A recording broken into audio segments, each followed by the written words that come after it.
Nobody makes any payment in NDDC without God's will, Akpabio's approval. When we first came to NDDC, on the day of going for the inauguration, he told me in the car that, Madam MD, if you don't do what I say, the same pen with which I used to sign your letter, it will be the same pen that I will use to remove you. He said the first thing I should do when I get to Port Harcourt is to change the dollars in the NDDC account. I was scared to do that. After that, he came to Port Harcourt 2 days after the inauguration. He said the first thing I should do is to make sure I change the dollars. I should remove Mr. Kaltungo from being legal and send him on compulsory retirement, that we cannot have a northerner be the head of the legal team, of the legal unit. He said I should remove all the other directors that refused to take his instruction during the time of Mrs. Agwagaga. That was the predecessor before I came. So he came also with a draft, which I've submitted, with a draft letter that I should write and put it on my letterhead, implicating Senator Mwobushi for collecting contracts in NDDC. I told him that I will not, I'm a lawyer, and that whoever alleges must prove.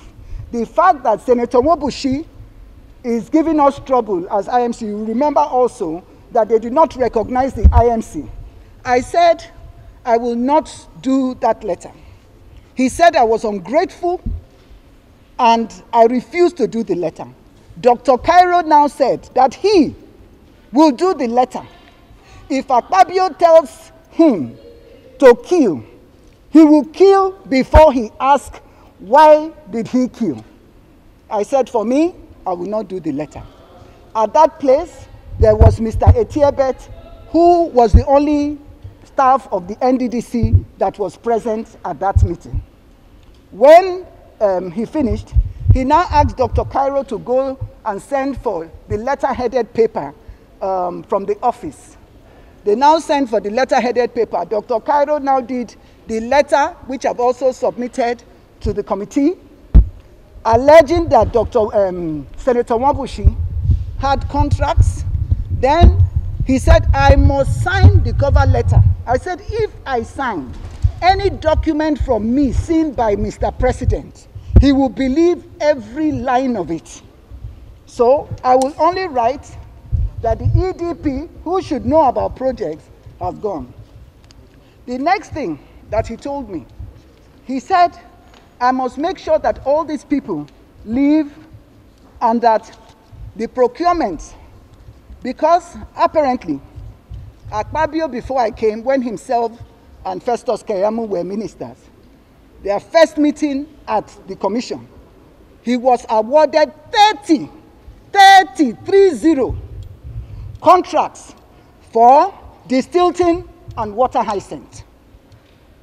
Mr. Linus, who was the director finance, refused to sign because it did not follow due process.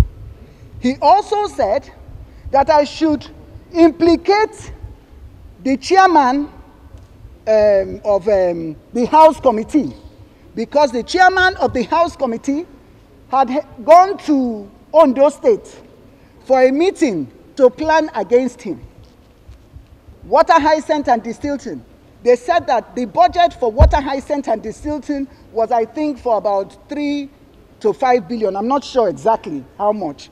But that the NDDC, before I came, had overstretched itself to about 50 billion for water hyacinth and distilting. And so the National Assembly had written us, they have it also, they had written us that we should not pay for anything like that. He said, and guess what? Akpabio never signs any documents. He will always refuse to sign, but he will tell you to go and commit the fraud. For instance, he told me to go and raise a memo and give an emergency contract for flood victims. He wanted me to take an oath. He has denied that, but I want to say today, he told me up to 3 times until we had a reconciliation meeting at the villa in the house of Mr. Sadiki Abba, who is the SA to the president on domestics. In that meeting was Alhaji Mekano. He said the only condition was if I take the oath. I refused to take the oath, and I did not take that oath. And I will never take the oath from him. So he said he was going to remove me. He started a campaign of calumny against me. He said I'm not even I did not answer him because the facts will speak for itself. Now, to end this matter about the procurement process, I refused to go with him to deceive Mr. President at the FEC meeting because the Procurement Act says if I contravene any section of the Procurement Act, is 5 years imprisonment without an option of fine. So if I go and say they should pay for the process, if you see, they say it's for 2020 budget. Akpabio went to get the approval from FEC.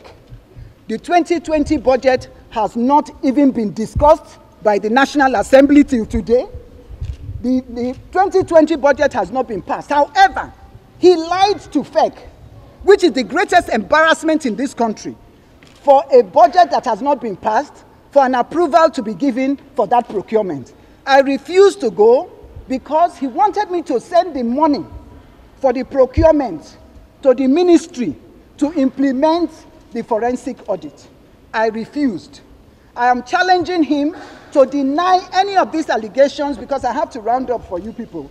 But all the facts and all that I've said are all written in my document.